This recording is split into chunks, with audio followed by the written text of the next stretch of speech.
In a previous video where I added realistic details to my model airport, I added some country flags. In the comments of that video you left behind your country, and today I am going to add your country flags to my model airport. This video is sponsored by BenQ, and they supplied me with their BenQ Webcam S1 Pro. This video is partially recorded using that webcam. And I've got very cool news because I can give away this webcam to you.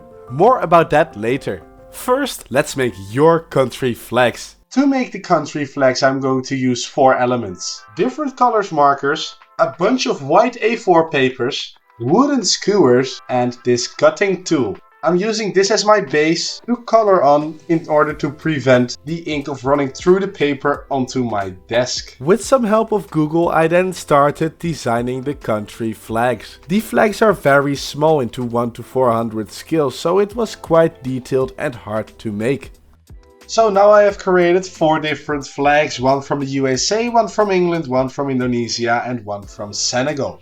I'm gonna use this skewer to stick them on. I cut the skewer using a pair of scissors and I cut them each in a length of about 2 centimeters. This translates to about 8 meters height in real life if you translate it through the 1 to 400 scale. Next I will use super glue to glue the skewer to the flag. As super glue is very strong, I only need a tiny drop of it to connect the flag to its pole. And with the poles connected to the flags, it means they are done and ready to be installed on my airport using super glue once again.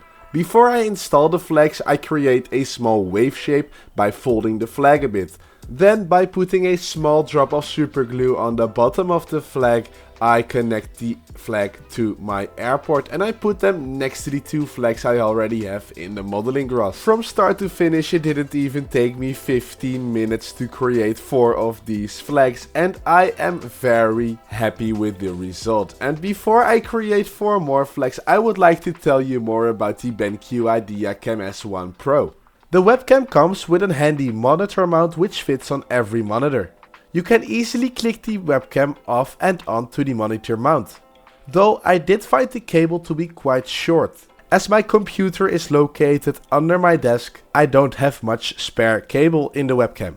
The webcam itself is a compact and lightweight device. It has 2 buttons on top of it, one for the ring light and another button to freeze the video. Underneath the webcam is a hole in which you fit the monitor mount. Therefore the camera is both a webcam and a document camera in one. Now let's make 4 more flags, add them to my airport, and whilst doing that see the camera quality of the Webcam S1 Pro compared to my normal camera, the Canon R7. And here, both in light and video resolution, I really prefer my own camera over the Webcam S1 Pro, as these 2 factors are in my opinion quite lacking on the webcam. I tried changing multiple settings but I couldn't quite get the video quality to my liking.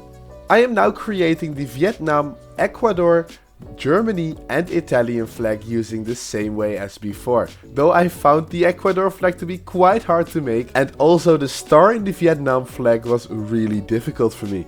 And those tiny details can be really nicely seen using the 15x macro lens on the BenQ Webcam. It simply magnetically clicks onto the webcam and you can get an awesome close-up shot to see even the tiniest details, which I think is a really cool and unique feature. Now I'm gonna place down these flags again on my airport.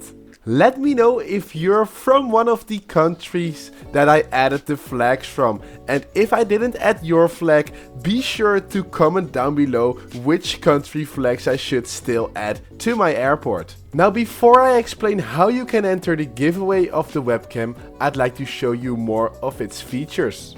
The webcam comes with this handy remote controller. When I press the record button, the camera automatically starts recording. I can turn the remote to zoom either in or out, which is a really cool feature that I really much like. Furthermore, there is a autofocus manual focus switch, mute function for your microphone, a freeze button and a refocus switch, on the remote. The refocus switch I used quite sometimes when the webcam didn't focus on the element I wanted to. The other 3 switches are handy to use in, for example, meetings or business calls, but I won't use them as much for my YouTube channel. This controller only works with the BenQ and Spire software. A really cool feature to easily convey any concept. With the software you can annotate on screen and you can customize your camera settings. Though most of these features I don't see myself using for content creation purposes, but rather for online meetings. Now that I've shown you all the features and the quality of the BenQ S1 Pro, I would like to share my honest opinion. Considering all the things I just named and then the price point of $200 US, I believe that when you're looking for a webcam, you can spend your $200 better. I am not very impressed by the video and audio quality, though I really like the concept of the Spire software with the remote controller. Now let me explain how the giveaway works. Step 1 is to share your models on Instagram using these 3 hashtags, after which you fill out a Google form.